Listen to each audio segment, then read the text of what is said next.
Vladimir Putin today was at the UN, so is Barack Obama. They could not be more different when it comes to Syria. Barack Obama saying he wants Bashar al-Assad removed from power. Putin says he thinks that's an enormous mistake not to cooperate with Vladimir Putin. Which man is right? Okay, so I've been saying this for a long time, and I've kept it low, and I really understand what's going on in Syria because you look at it, first of all, it's a total catastrophe, it's a total mess. And we're helping to make it a mess. Now, we have ISIS, and ISIS wants to go after Assad. But we're knocking the hell out of him, even though it's not a very full-blown thing. We're still dropping bombs all over the place. And, you know, look, they're not exactly loving life over in Syria. So we're stopping them, to a certain extent, from going after Assad. You have Russia that's now there. Russia's on the side of Assad. And Russia wants to get rid of ISIS as much as we do, if not more, because they don't want them coming into Russia.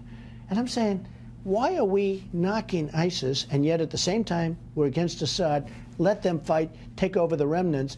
But more importantly, let Russia fight ISIS if they want to fight them. Let them fight them in Syria. Now, we can fight them in Iraq.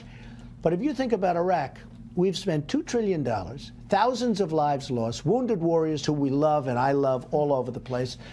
What do we have in Iraq? And did you see... You said you'd put ground troops on the ground in Iraq. Well, we're going to have to do something with ISIS. I was totally against the war in Iraq, and I was from the beginning. 2003, yes. 2004, because you're going to destabilize the Middle East, I was right.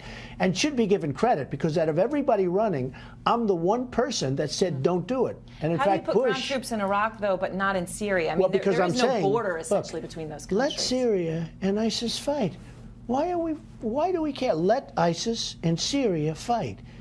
And let Russia, they're in Syria already, let them fight ISIS. Look, I don't want ISIS. I don't want ISIS. ISIS is bad, they're evil.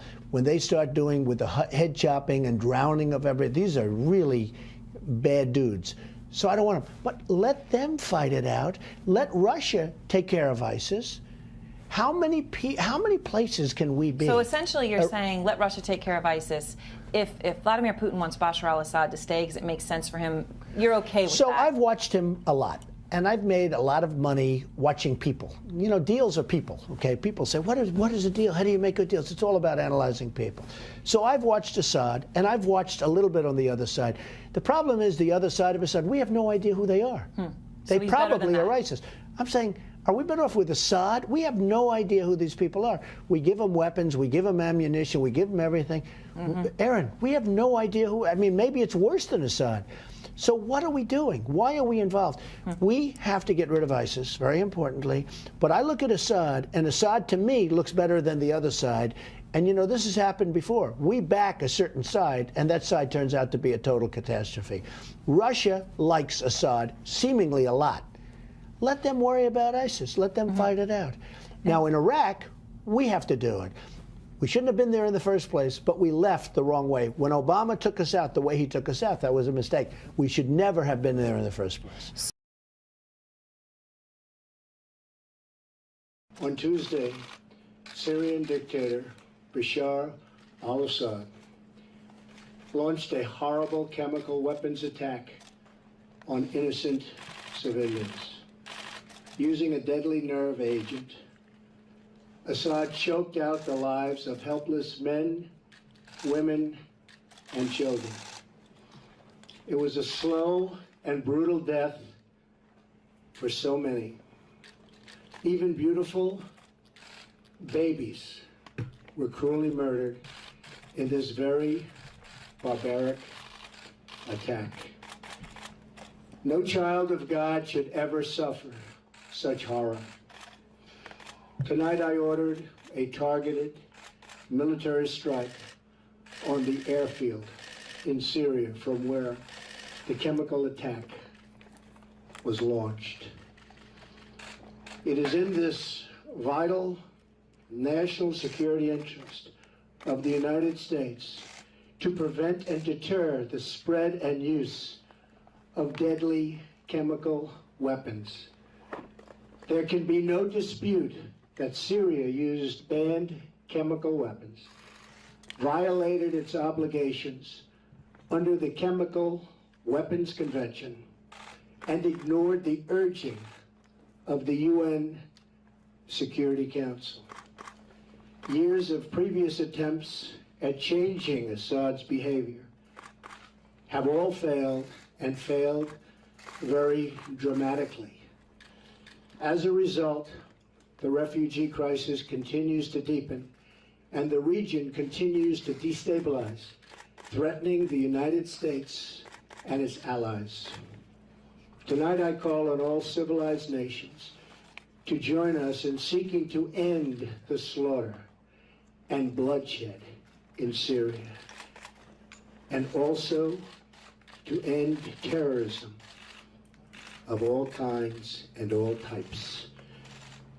We ask for God's wisdom as we face the challenge of our very troubled world.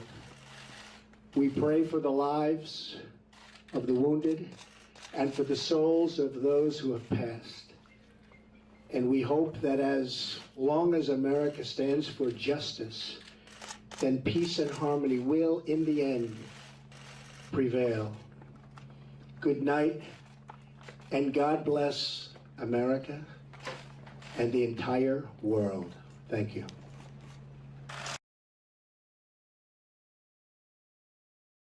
Well, I think if you really want to know the truth about the invasion of Iraq, there's clearly some incentives for the invasion. Oil, securing oil was one of them. Establishing permanent military bases in the region was another one.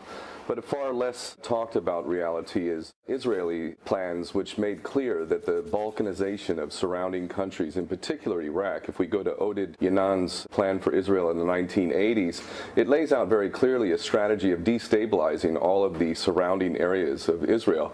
This includes Syria, Lebanon, Jordan, Iraq, and even Egypt and Saudi Arabia. And this long-term goal is part of the Greater Israel Project. So in terms of the sectarian divide you see happening in Iraq today, it's actually all part of a very well-designed plan to try and secure the goal, this fantasy goal of the Greater Israel Project.